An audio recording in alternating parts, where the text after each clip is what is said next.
একটি ট্রেন যখন ঘন্টায় ৮০ থেকে ১০০ কিংবা তারও বেশি গতিতে ছুটে যায়, তখন আমাদের চোখে সবচেয়ে পরিচিত দৃশ্যগুলোর একটি হলো দুইটি লোহার রেল লাইনের চারপাশে ছড়িয়ে থাকা অসংখ্য পাথর।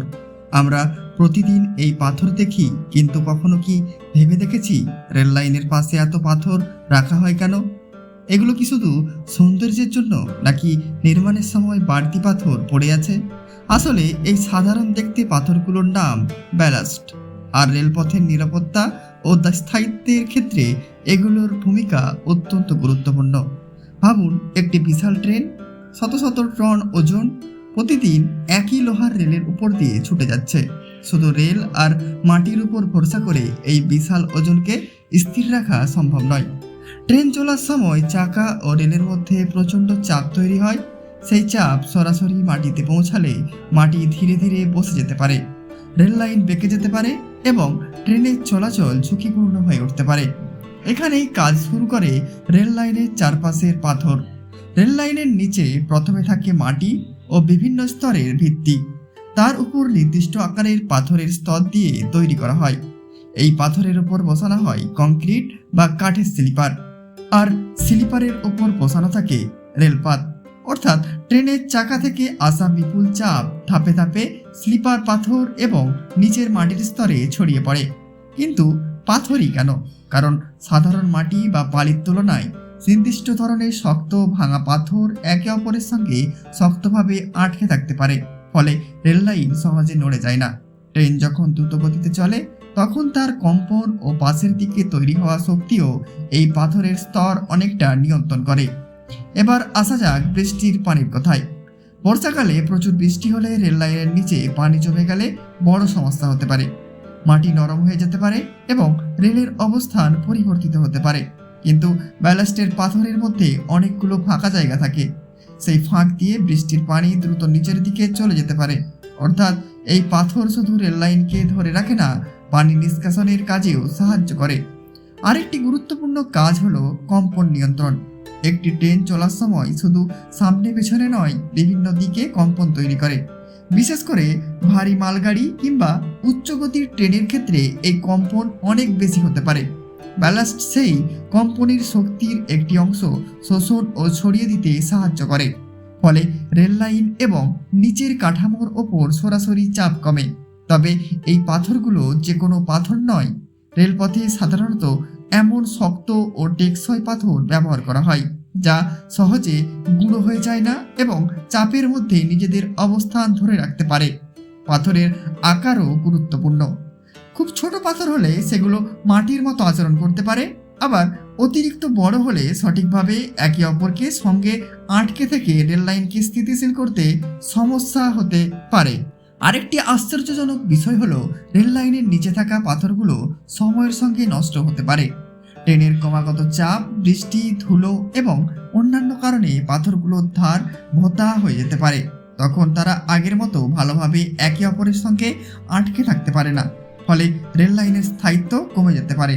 এই কারণে রেলপথ রক্ষণাবেক্ষণের সময় কর্মীরা ব্যালাস্ট পরীক্ষা করেন।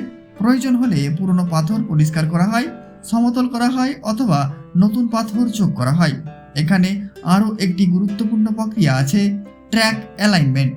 রেল লাইনে যদি সামান্য তার নির্ধারিত অবস্থান থেকে সরে যায়, ট্রেনের চলাচলে সমস্যা হতে পারে। তাই বিশেষ যন্ত্র ব্যবহার করে রেল লাইনকে সঠিক উচ্চতা ও অবস্থানে ফিরিয়ে আনা হয়। এই কাজের সময় ব্যালাস্টকে সরিয়ে আবার নির্দিষ্টভাবে বসানো হয়। অর্থাৎ বাইরে থেকে দেখে মনে হতে পারে পাথরগুলো এলোমেলোভাবে পড়ে আছে, কিন্তু বাস্তবে এগুলোর অবস্থান ও পরিমাণের পেছনে রয়েছে প্রকৌশলগত হিসাব। এবার প্রশ্ন আসে, রেল লাইনের পাশে ঘাস বা গাছপালা কেন সব জায়গায় বেড়ে উঠতে দেওয়া হয় না? এর অন্যতম কারণ হলো, রেল লাইনের কাঠামোকে স্থিতিশীল ও পরিষ্কার রাখা। অতিরিক্ত উদ্ভিদ বা আগাছা বাড়লে পানি নিষ্কাশনের পথ বাধাগ্রস্ত হতে পারে এবং রক্ষণাবেক্ষণের কাজও কঠিন হয়ে পড়ে। তাই রেলপথের আশেপাশে নিয়মিত রক্ষণাবেক্ষণ করা হয়। আরেকটি গুরুত্বপূর্ণ বিষয় হলো আগুনের ঝুঁকি।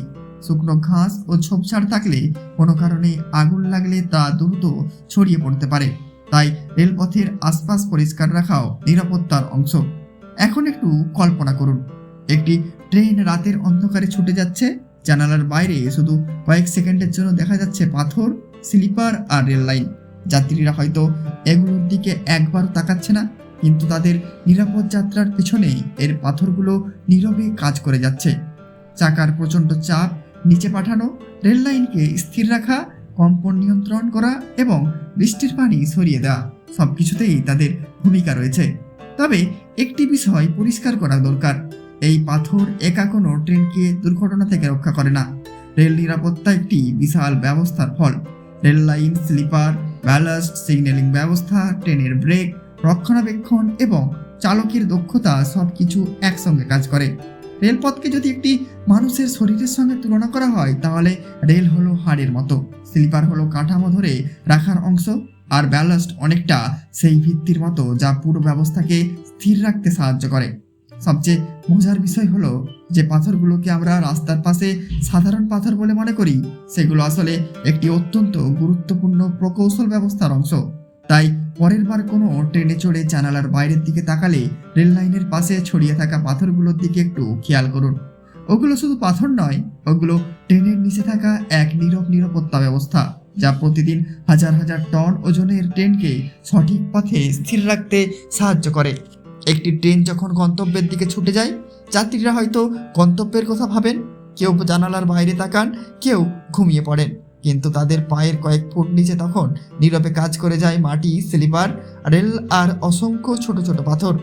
আর সেই কারণেই রেল লাইনের পাশে থাকা এই সাধারণ পাথরগুলোর আসলে যতটা সাধারণ মনে হয়, তার চেয়ে অনেক বেশি গুরুত্বপূর্ণ।